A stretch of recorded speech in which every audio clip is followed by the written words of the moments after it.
Straight from Maranello to Australia, there's a brand new Ferrari prancing around Melbourne, but it's only here for 4 days. And our team at Drive get the very first look, so no time to waste. Let's get acquainted with the brand new member of the Ferrari family. Here it is, the Ferrari 296GTB. The Ferrari 296GTB is the first V6-powered Ferrari since the Dino 246GT went out of production in 1974. But this one's a plug-in hybrid. While many thought it would be named after the Dino, Ferrari went down another path, with the name reflecting what's under the bonnet instead. A 2.9-litre six-cylinder twin-turbo V6 engine, coupled of course with a plug-in electric motor. It may look pretty familiar to you because it is. This is the younger sibling of Ferrari's first plug-in hybrid, the SF90. And some elements may remind you of the stunning 250LM from 1963. It's taken influence from that too, which you'll notice in the air intakes, the vertical rear windscreen, and the design of the B-pillar. I can promise you one thing, it looks even better in person. I think it looks stunning, but as always, let us know what you think in the comments. Now, up front, in terms of the styling, it is very modern, pretty simple. This one here is finished in Rosa Imola. You'll notice that there's a gap underneath the daytime running lights that allows the air in to cool the brakes. The headlights are pretty compact, and then there's the mesh grille down below. It's not too much clutter along the side, but you can't miss those large air intakes. However, it gets pretty busy once you hit the rear. There's lots to take in, but I think the first thing that might catch your eye is this massive single exhaust pipe. Just like the SF90, there are 4 square taillights, but this car gets the 2 LED light bars on top, which I think look pretty edgy. Right here is where the rear pop-up spoiler lives. That adds 100 kilograms of downforce, and of course, if you come here, this is where the heart lies. The engine and motor, that is. The Ferrari 296GTB packs a 2.9-litre twin-turbo engine, producing 487 kilowatts. That's thanks to its hot V turbocharger positioning and state-of-the-art combustion chamber technology. The 7.45 kilowatt-hour lithium-ion battery and a 123 kilowatt electric motor make a combined 610 kilowatts of power and 740 newton-meters of torque. That's 80 kilowatts more than the F8 Tributo.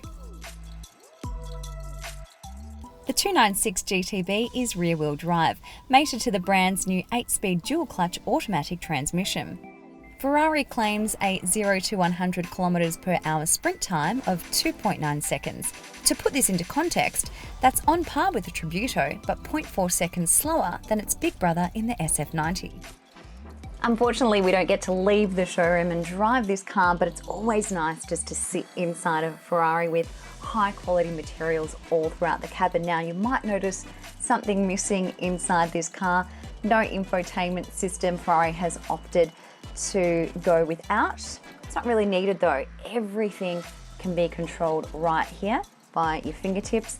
Even the climate control sits right here, and that is all touch as well. Now, there's a large digital instrument cluster, and then on the steering wheel, stop start button, you've got your indicators. Even the voice control is talking to me right now. And then down here is your standard manettino, so you can go through the race modes, wet, sport, and race. And then over here is your e-manettino, so you can control your hybrid powertrain to the left here. So you've got e-drive, hybrid, performance, and qualify, which sounds like lots of fun. Throughout the rest of the cabin, one thing to note is the automatic transmission selector, styled to pay homage to open gate shifters from Ferrari's past.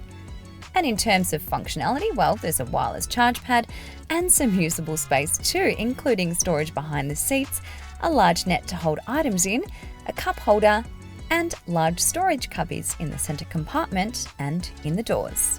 Of course, in a Ferrari you have to bring a friend, and sitting in the passenger seat, They get their own screen too, so no doubt they'll let you know if you are going too fast. They can also take over navigation, audio, sitting in very comfortable seats and just enjoying the experience of being in a Ferrari. The boot, unlike the SF90, doesn't have the additional motor on the front axle, so there's extra space up here.